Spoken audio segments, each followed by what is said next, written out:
ওমরার শুরু থেকে শেষ পর্যন্ত কি কি কাজ করতে হয় যদি দয়া করে একটু বলতেন। ওমরার কাজগুলো খুব বেশি না, আমরা মনে করি ওমরা অনেক জটিল কোনো কাজ।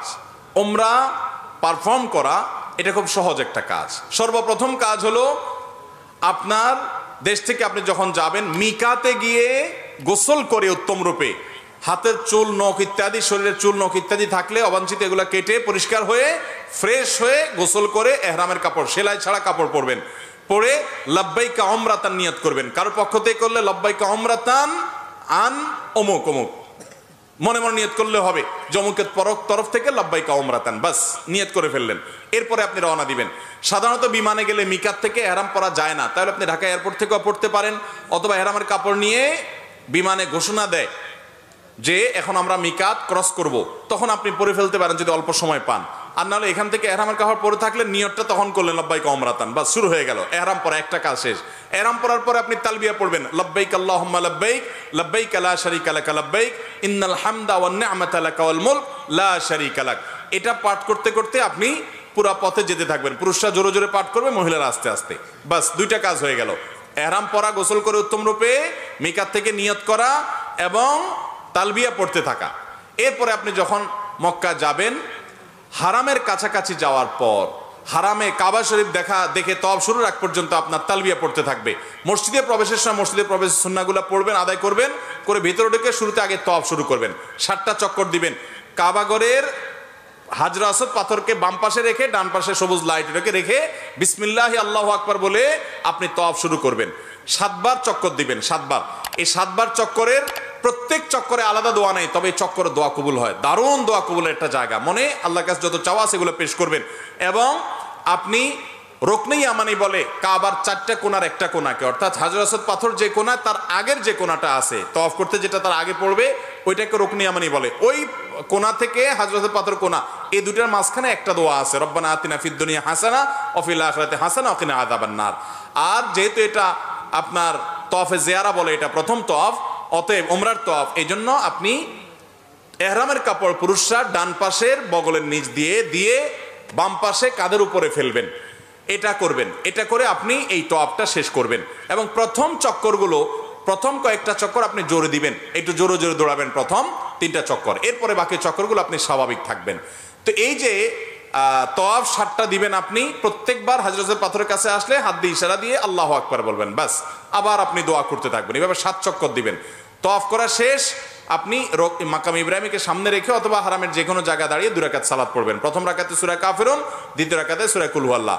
আর এই নামাজের আগে সম্ভব হলে কাবা ঘরের যে চৌকাট মুলতাজাম বলে ওইটা ধরে আপনি আল্লাহর কাছে দোয়া করবেন। এরপরে 2 রাকাত নামাজ পড়লেন, পড়া শেষ, জমজম পানি পান করে আপনি সাফা মারওয়া সাই করবেন। প্রথমে সাফা পাহাড়ে যাবেন এবং পড়বেন যে ইন্নাস সাফা ওয়াল মারওয়াতা মিন শাআইরিল্লাহ ফামান হাজ্জাল বাইতা ওয়া তামারা ফালা জুনাহা আলাইহি আন ইয়াতাওয়াফা বিহিমা।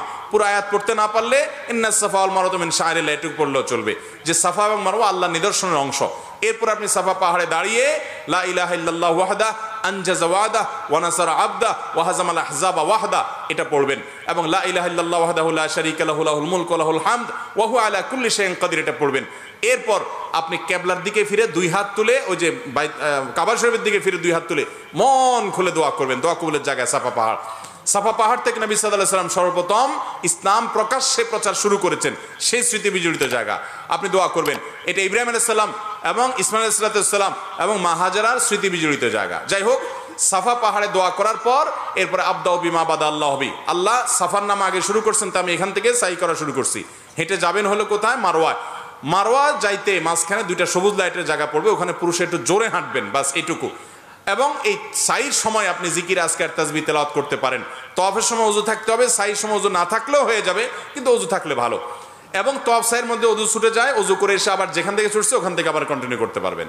মারওয়া পাহাড়ে চলে গেলেন, সেখানে গিয়ে আবার ওই যে কাবার দিকে ফিরে সাফা পাহাড়ে যা যা করেছেন ঠিক একইভাবে সবগুলো করবেন এবং দোয়া করবেন। ওখান থেকে আবার আপনি সবগুলো দোয়া পড়বেন। ওখান থেকে আবার আপনি সাফা পাহাড়ে আসবেন। তাহলে সাফা থেকে মারওয়া গেলেন একটা চক্কর, মারওয়া থেকে আবার আসলেন আরেকটা, আবার গেলেন আরেকটা, এভাবে মোট 7টা চক্কর দিতে হবে। সাফায় শুরু হবে, মারওয়া গিয়ে শেষ হবে। যে আসলে একটা না, গেলে একটা, গেলে আরেকটা, আসলে আরেকটা, এবার মোট 7টা হবে। 7 চক্কর শেষ, আপনার ওমরা শেষ। এরপরে পুরুষরা মাথা চুল চেঁচে ফেলবেন, নাচ আসতে পারলে পুরো মাথার চুল ছোট করতে হবে, 2-4টা সামান্য একটু ছোট করলে হবে না। মহিলারা তাদের মাথার চুলে সামান্য অল্প একটু ছোট করলে হবে। তাদের এহরাম হলো তারা স্বাভাবিক পোশাক আশাক পরবে, অতিরিক্ত সাজসজ্জা করবে না, এবং তারা মুখমণ্ডল এটার উপরে যদি ওড়না দিতে হয় অন্য পুরুষরা থাকে তাহলে সেটা যাতে আপনার মুখ বেঁধে রাখা না হয় সেটা খেয়াল রাখবে, কাপড় টেনে রাখবে যাতে পরপুরুষরা না দেখতে পারে। আর কোথাও পরপুরুষ না থাকলে মুখ খোলা রাখবে এহরাম পরা অবস্থায়। আর এহরাম পরা অবস্থায় পুরুষরা সুগন্ধি ব্যবহার করবে না, সেলাইওয়ালা পোশাক পরবে না, আন্ডারওয়্যার পরবে না, মাথায় টুপি মাথা ঢাকবে না, এই সমস্ত কাজ করবে না। কোনো পশু পাখি এমনকি আপনার মশা টশা ইত্যাদিও মারবে না, যথাসম্ভব তাড়িয়ে দিবে। অর্থাৎ এক কথায় এহরাম পরা অবস্থায় নিষিদ্ধ কাজগুলো সব করবে না। সাফা মারওয়ার সাই শেষ, মাথা মুন্ডানো শেষ, এখন তিনি হালাল হয়ে গেলেন। এখন যেগুলো নিষিদ্ধ ছিল এহরাম অবস্থায় সেগুলো সব এখন যায়, সেলাই করা পোশাক পরতে পারেন। তার ওমরা শেষ হয়ে গেল। অত্যন্ত সহজ এবং খুব আপনার অল্প কয়েকটা আমল এর মাধ্যমে ওমরা সম্পন্ন করা যায়। আমরা যারা ওমরা করি নাই, আল্লাহ তাআলা আমাদেরকে জীবনে বারবার ওমরা করার তৌফিক দান করুন। আর যারা আগে একবার করেছেন, আল্লাহ রাব্বুল আলামিন তাদের সবাইকে আবার ওমরা করার তৌফিক দান করুন। বাইতুল্লাহ যাওয়ার যে স্বাদ, ভাইরা আমার, এই স্বাদটা আস্বাদন যে করে নাই সে বুঝবে না যে আল্লাহর জমিনে কত বেশি স্বাদ এবং তৃপ্তি আল্লাহর ঘরের জিয়ারতের মধ্যে। আল্লাহ আমাদের সবাইকে এই স্বাদটা বারবার আস্বাদন করার তৌফিক দান করুন। এই স্বাদ আস্বাদন করা ছাড়া আল্লাহ তাআলা আমাদের কাউকে যেন মৃত্যু না দেন সেই তৌফিক দান করুন।